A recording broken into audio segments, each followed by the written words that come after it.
Okay. Now, quiet as I pan, and then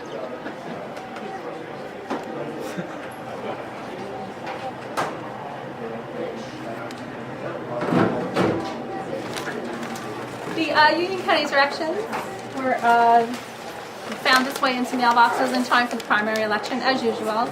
This cost taxpayers approximately $25,000. Features fee holders who are 50,000. What am I saying? For the mailing and the printing, it gets put into every mailbox in Union County, and there's really nothing in here you need to know. It's all nonsense. We're all going to take turns talking about it.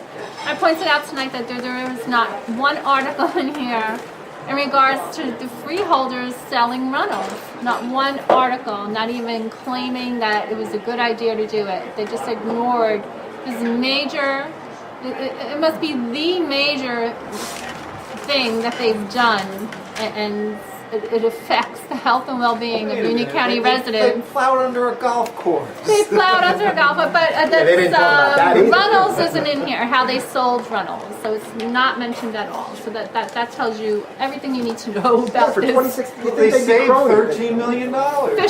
fish wrapper. $50 million in 5 years, but they don't. But they couldn't explain what that meant.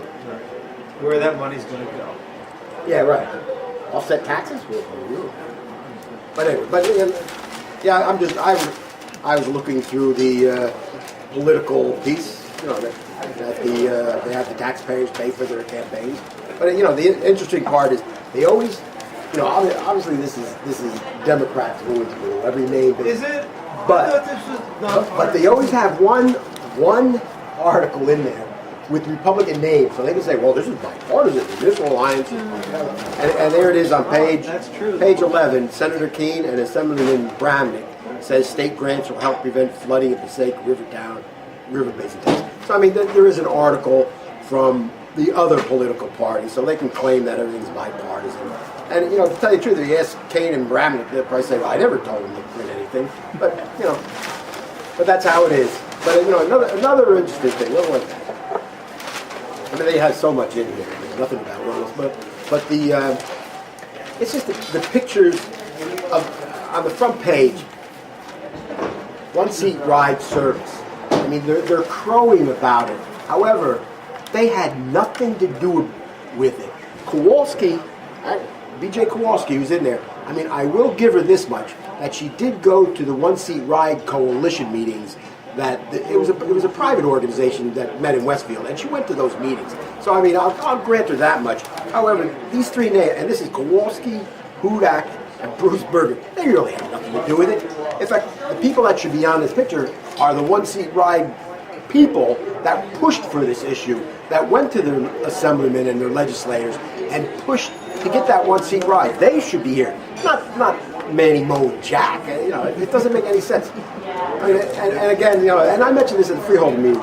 Every time you see Hudak with his mug in some press release, that means that some kid some young adult over in Kane College was denied a scholarship to go to Kane because instead it's going to his pocket in his low-show job that he has over there. So it's just a yellow rag, basically. Just political press piece. Shouldn't be out 30 days before the election, but it is. Tina Retta Cranford, people at home are receiving the Directions newsletter this week in time for the primary election. As is your habit, you send this out right before the primary and general election. And I want everyone at home to know that this costs the taxpayers approximately $50,000 for the printing and the cost of postage. So this costs you $50,000, this happy little newsletter here. And it's interesting, I just realized there's not one word about Runnels being sold in here. Not one word. You're selling a major county resource that will affect the health care of county residents. You spent $50,000 tax dollars to get this happy little piece of nonsense out in mailboxes right before your primary election, and there's not one word written about you're selling Runnels Hospital.